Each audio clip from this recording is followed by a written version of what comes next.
Magandang araw mga karobi! Tara, samahan niyo ako today. Pupunta tayo ng Takara-Tire sa South Caloocan. Magpapalit na tayo ng gulong kasi medyo pudpud na rin yung gamit ko.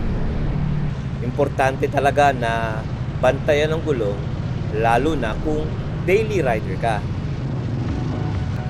Pagdating ko sa Takara Tires, akala ko dito na agad yung palitan ng gulong.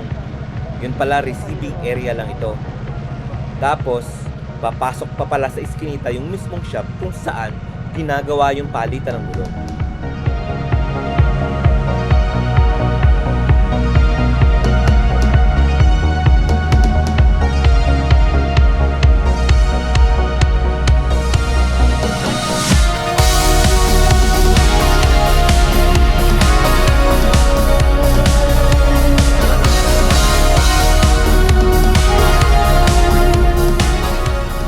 Medyo nagulat din ako kasi hindi siya agad makita sa main road.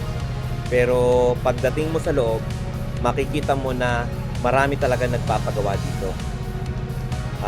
Tip lang, kung magpapalit kayo ng gulong dito, mas okay kung agahan yung pumunta, lalo na pag weekend kasi marami talagang pila.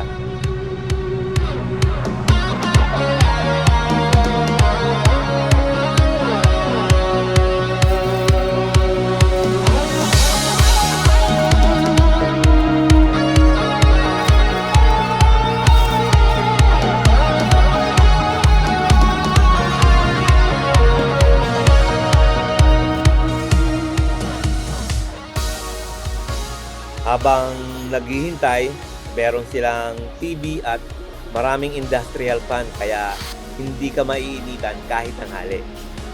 Dito sa kabilang side, yung machine nila for balancing ng gulong. Importante yung balancing mga karobi para iwas vibration, lalo na pag medyo mabilis na yung takbo.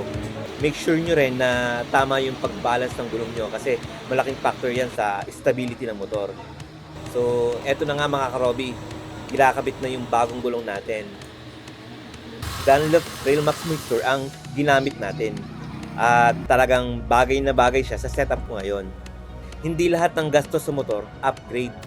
Yung iba, maintenance talaga. So, hanggang dito na lang mga karobi. Ride safe palagi. Paalam!